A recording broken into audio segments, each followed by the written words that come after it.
You are waiting for the blue check mark. You are staring at the screen, analyzing the gap between the last message sent and the last seen status, dissecting the length of the reply like a forensic investigator looking for hidden affection.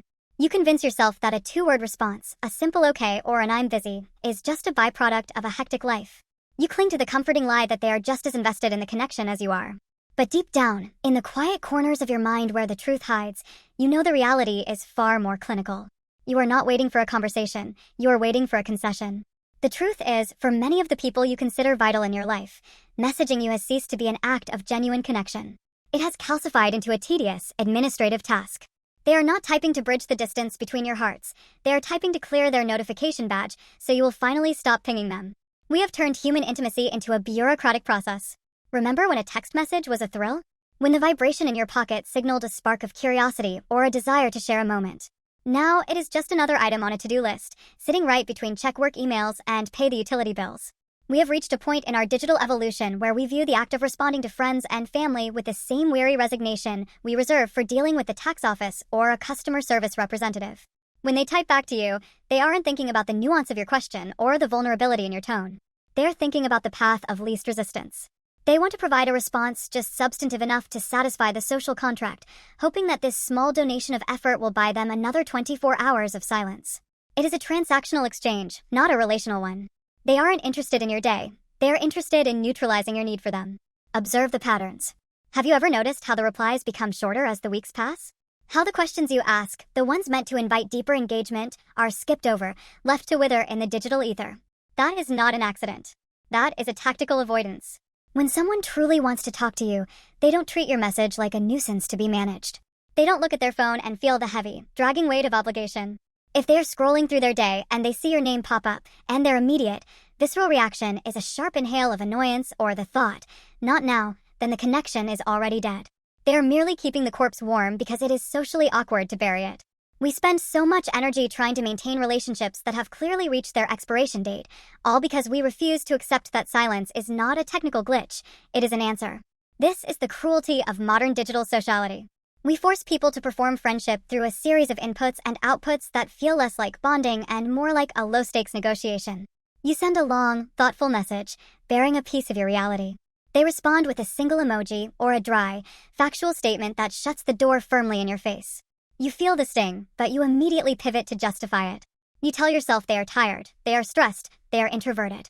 You build a cathedral of excuses to protect yourself from the architectural reality of the situation. They just do not have the bandwidth for you.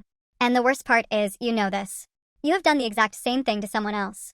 Think about that person who is constantly checking in on you, that friend who sends memes or life updates that you haven't opened in 3 days because you just don't have the emotional capacity for them. You aren't evil for not replying. You are just exhausted by the performance.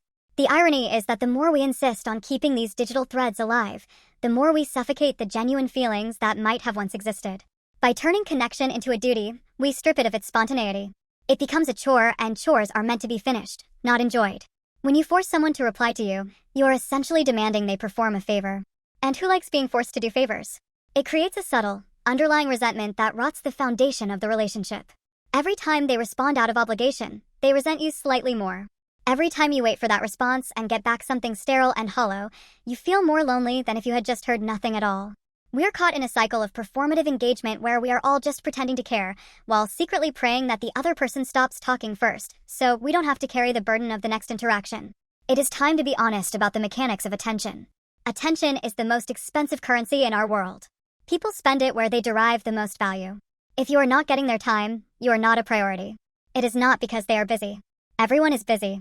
If you are important enough, people will find the time, even if it is just to send a quick voice note at the end of a long day. If they aren't, it is because they have chosen to allocate their attention elsewhere. When you stop chasing, when you stop filling the void with your own restless need to be heard, you discover the true shape of your social circle. Most of the people you message are not your community. They are just ghosts you are haunting, hoping for a sign that you still exist in their world. The realization is heavy, but it is necessary. You are clinging to a ghost ship. You are fueling an engine that has no intention of taking you anywhere. You need to stop looking at the screen with the expectation of warmth, because the machine is cold. The next time you find yourself staring at a chat thread, waiting for a reply that you know will be nothing more than a perfunctory nod, put the phone down. Let the conversation die. A clean ending is always better than a slow, agonizing decay. If they reach out, Let it be because they genuinely want to, not because you have coerced them into the role of a correspondent.